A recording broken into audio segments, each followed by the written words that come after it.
శ్రీమహాగణాధిపతయే నమః. ఓం గురుభ్యో నమః. ఓం శ్రీమాత్రే నమః. పరమేశ్వర స్వరూపమైనటువంటి జ్యోతిష, వాస్తు మరియు ఇతర అనేకమైనటువంటి శాస్త్రములను మనకు అందించినటువంటి మహర్షులకి నమస్కారం. హయగ్రీవ హయగ్రీవ హయగ్రీవేతి యో వదేత్ తస్య నిస్సరతే వాణీ జహ్నుకన్యా ప్రవాహవత్. అరుణాం కరుణాతరంగితాక్షీం ధృతపాశాంకుశపుష్పబాణచాపాం అనిమాదిభిరావృతాం మయూఖైః అహమిత్యేవ విభావయే భవానీం. శ్రీమాత్రే నమః. ప్రేక్షకులకి లలితాంబిక అమ్మవారి యొక్క అనుగ్రహం పరిపూర్ణంగా కలగాలన్న స్ఫూర్తి కోరుకుంటూ, మనకి బుధగ్రహము ఆగస్టు 6వ తేదీ నుంచి 28 ఎండింగ్ అంటే ఆల్మోస్ట్ 29వ తేదీ వరకు వక్రించి కంబస్లో కూడా ఉంటున్నాడు. అంటే అస్తంగత్వ దోషంలోనే ఉంటున్నాడు మరియు వక్రించి ఉంటున్నాడు. బుధ రాశుల్లో కేతు ఉంటూ నీచబడ్డ శుక్రుడు కూడా బుధుడు రాశుల్లోకి వెళ్ళి ఉంటున్నాడు. కాబట్టి ఈ సమయంలో ఎటువంటి విషయాల పట్ల మనం జాగ్రత్త వహించాలి? ప్రధానంగా ద్వాదశ లగ్నాల వారు, లగ్నం తెలియని వారు రాశి నుంచి చూసుకోవచ్చు.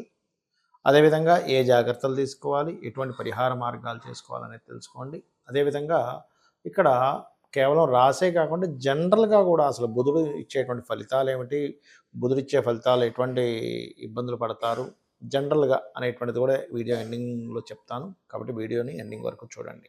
కర్కాటక లగ్నము, కర్కాటక రాశి. మీకు బుధుడి యొక్క అనుగ్రహం మరింత బాగా రావాలి. అదేవిధంగా బుధుడు ఇప్పుడు వక్రిస్తున్నాడు కాబట్టి ఏ విషయాల పట్ల కాస్త జాగ్రత్తగా ఉండాలి అంటే, ప్రధానంగా మీరు ఇన్వెస్ట్మెంట్స్ చేసే విషయంలో ఈ 6వ తేదీ నుంచి 29వ తేదీ వరకు ముఖ్యంగా ఇన్వెస్ట్మెంట్స్ విషయంలో జాగ్రత్తగా ఉండండి. సిబ్లింగ్స్తో మాట్లాడేటువంటి విషయాల పట్ల కాస్త జాగ్రత్తగా ఉండండి. డాక్యుమెంట్స్ కోసం మీకు ఫేక్ డాక్యుమెంట్స్ రావడం ఇట్లాంటివి కనిపిస్తున్నాయి కాబట్టి ఈ యొక్క విషయాల్లో కాస్త జాగ్రత్తగా ఉండాలి. మరియు అదేవిధంగా గమనించుకున్నట్లయితే ఈ బుధుడి యొక్క సంబంధం ఇలా అయినప్పుడు ఏమవుతుందంటే బావమరిది, మేనమామ ఇట్లాంటి వాళ్ళ యొక్క వివాహ జీవితం మీద కూడా మీ జాతకరీత్యా వాళ్ళ వివాహ జీవితం మీద ఎఫెక్ట్ అనేటువంటి చూపిస్తూ ఉంటుంది. మరియు అదేవిధంగా కొన్నిసార్లు మిస్కమ్యూనికేషన్స్ వల్ల కొన్ని ఇన్వెస్ట్మెంట్స్ పెట్టకూడని ఇన్వెస్ట్మెంట్స్ పెట్టవలసి వస్తూ ఉంటుంది. ఎక్కడైతే ఇన్వెస్ట్మెంట్ చేయాలో ఆ ఇన్వెస్ట్మెంట్స్ పెట్టకుండా ఉండడం జరుగుతుంది కొన్ని మిస్కమ్యూనికేషన్స్ వల్ల. అది ముఖ్యంగా గుర్తుపెట్టుకోండి. అలాగే ఇక్కడ పెళ్లి సంబంధాలు అట్లాంటి వాటికి వెళ్తూ ఉంటారు. అటువంటి విషయాల్లో పర్టికులర్గా మీరు సంబంధానికి వెళ్ళినా లేనట్లయితే ఏదైనా ఇంటర్వ్యూకి వెళ్ళినా కొన్ని మిస్కమ్యూనికేషన్స్ ఎదురవుతాయి. ఆ యొక్క విషయాల పట్ల కాస్త జాగ్రత్తగా ఉండండి.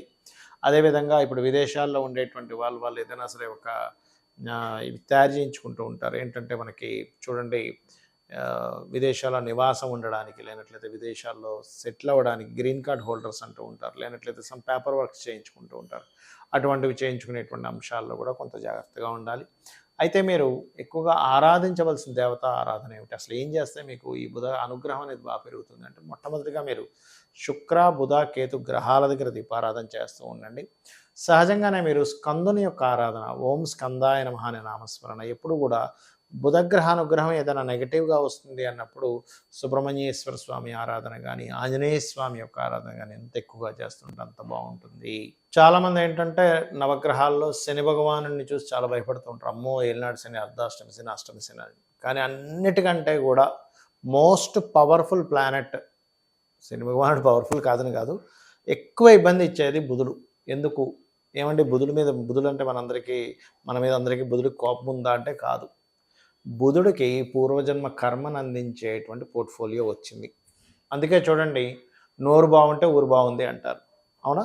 అలాగే మీరు ఎప్పుడైనా సరే గమనించండి, అప్పులు పాలు ఎక్కువ ఇబ్బంది పడేది ఎక్కడంటే అప్పులు, లేదా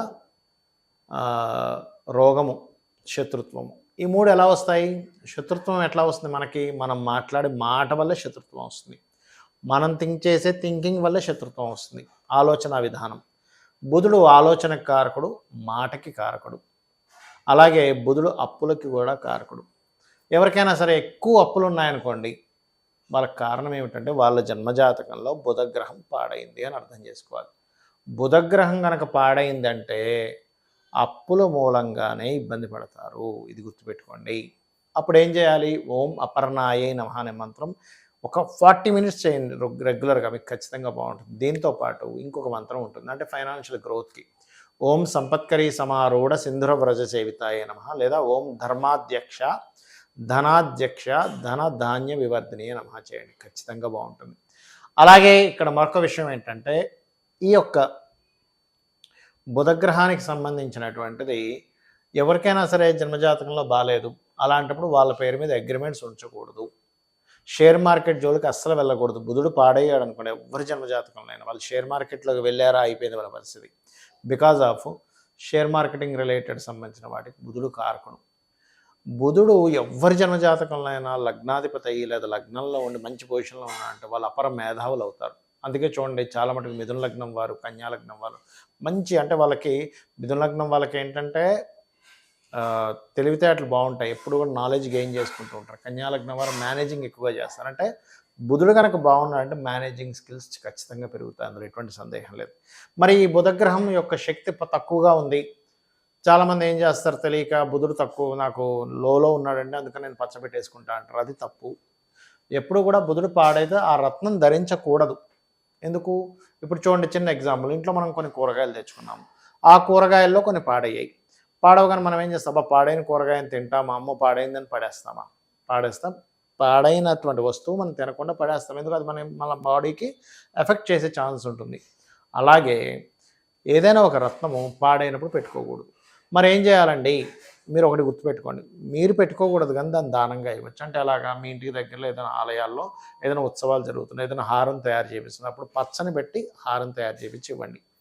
అన్ని డబ్బులు ఉంటాయి, ఒకవేళ అన్ని డబ్బులు లేవు అనుకునేటువంటి వారు మీరు ఏం చేయొచ్చు అంటే బుధగ్రహం దగ్గర దీపారాధన చేయండి, చాలా సింపుల్గా. లేదా పెసలు దానంగా ఇవ్వండి. గ్రీన్ కలర్ వస్త్రంతో బుధవారం నాడు కేజింబావు పెసలు దానంగా ఇవ్వండి.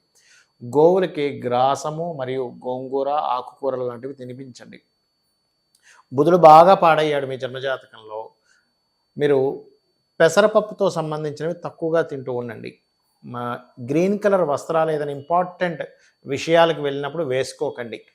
ఇవి చాలా ముఖ్యంగా పాటించాలి. ఎందుకంటే మనందరికీ కూడా చూడండి, మనకి ఎప్పుడైనా ఏదైనా ఒక సిచ్యువేషన్ మనకు ఫేవర్గా మారింది అంటే మనం మాట్లాడిన మాటే, ఏదైనా మనకి సిచ్యువేషన్ అన్ఫేవర్గా మారింది అంటే మనం మాట్లాడిన మాటే. రిలేషన్స్కి బుధుడు కారకుడు, అప్పులకు బుధుడు కారకుడు, నర్వస్ సిస్టమ్కి బుధుడు కారకుడు, మన స్పాంటేనియస్నెస్కి బుధుడు కారకుడు, మధ్యవర్తిత్వం ఉండడానికి బుధుడు కారకుడు. బంధువర్గం దూరం అవుతున్నారు, బంధువర్గంతో చాలా గ్యాప్స్ వస్తున్నాయంటే బుధుడు పాడై ఉంటాడు. ఎందుకంటే బుధుడు బంధువులకు కారకుడు, మేనమామకు కారకుడు, బావకు కారకుడు, బావమర్దికి కారకుడు, బిజినెస్లకు కారకుడు. ఎవరికైనా బుధుడు బాలేడు, మీ పేరు మీద బిజినెస్ చేయకండి దయచేసి. ఎందుకంటే మీ పేర్ల మీద బిజినెస్ ఉంది, బుధుడు పాడయ్యాడంటే. అయితే ఇక్కడ క్వశ్చన్ ఏంటంటే పాడవడం అంటే ఏంటని చాలామందికి అర్థం కాదు. అదేమిటి అంటే బుధగ్రహం కనుక పాపకత్తిరిలో ఉన్న, బుధరాశిలో మరో 2 పాపగ్రహాలు ఉన్నా ఆ యొక్క మహాదశ కానీ ఆ యొక్క గ్రహం కానీ పాడవుతుంది. పాపగ్రహాలు అంటే ఇన్ సెన్స్ నీచబడ్డ కుజుడు కావచ్చు, అంటే కుజుడు కావచ్చు, శని కావచ్చు, కేతువు కావచ్చు. ఇలాగా ఏదైనా పోర్ట్ఫోలియో, బ్యాడ్ పోర్ట్ఫోలియో ఆ బుధగ్రహానికి కానీ బుధరాశులకు కానీ వచ్చినప్పుడు ఏమవుతుందంటే ఆ బుధగ్రహం యొక్క ప్రభావం నెగిటివ్గా వస్తుంది. ఇదే విధానంగా బుధ గ్రహంతో ఏదైనా శుభగ్రహం కలిసింది అంటే శుక్రుడు కానీ గురువు కానీ కలిసాడు అనుకోండి, అప్పుడు అది ఆటోమేటిక్గా మంచి ఫలితాలు ఇస్తుంది. కాబట్టి చేయండి. ఇంకా బెస్ట్ రెమెడీ ఏమిటంటే విష్ణు సహస్రనామాలు వింటూ ఉండండి రెగ్యులర్గా. ఏదైనా తినేటప్పుడు కూడా మీరు క్రీమ్ అచ్యుత అనంత గోవింద అనుకుంటూ తినండి. ఎందుకంటే బుధగ్రహము మన బాడీలో స్మాల్ ఇంటెస్టైన్ రిలేటెడ్ సంబంధించిన వాటికి కూడా కారకుడవుతాడు.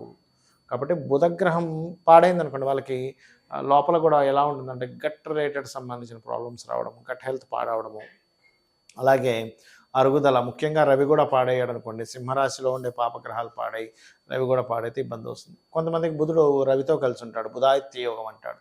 అలాంటప్పుడు వాళ్ళకి ఏంటంటే వాళ్ళు మాట్లాడేటువంటి మాటల్లో కానీ అంతా కూడా హుందాతనం కనిపిస్తూ ఉంటుంది. ఆ రకంగా ఏంటంటే బుధగ్రహం మీకు బాగుంది అంటే ఈ మంచి ఫలితాలు వస్తాయి, పాడైందంటే ఈ ఫలితాలు వస్తాయి. దీన్ని బట్టి మీరు గుర్తిస్తూ ఎక్కువగా విష్ణు సహస్రనామాలు వినండి, ఓం అపర్ణాయ నమః మంత్రం చేసుకోండి, శివుడికి బిల్వంతో మీరు అభిషేకం చేయండి. ఖచ్చితంగా మీకు బుధ అనుగ్రహం కలగడం వల్ల పూర్వజన్మ కర్మ తొలగుతుంది. రిలేషన్స్, ధనము, అప్పులు తీరిపోవడము, ధనం బాగా కలిసి రావడము, వ్యాపారాల్లో బాగా కలిసి రావడం జరుగుతుంది. ఇది పాటించి మీరు అమ్మవారి అనుగ్రహాన్ని పొందాలని కోరుకుంటూ శ్రీమాత్రే నమః.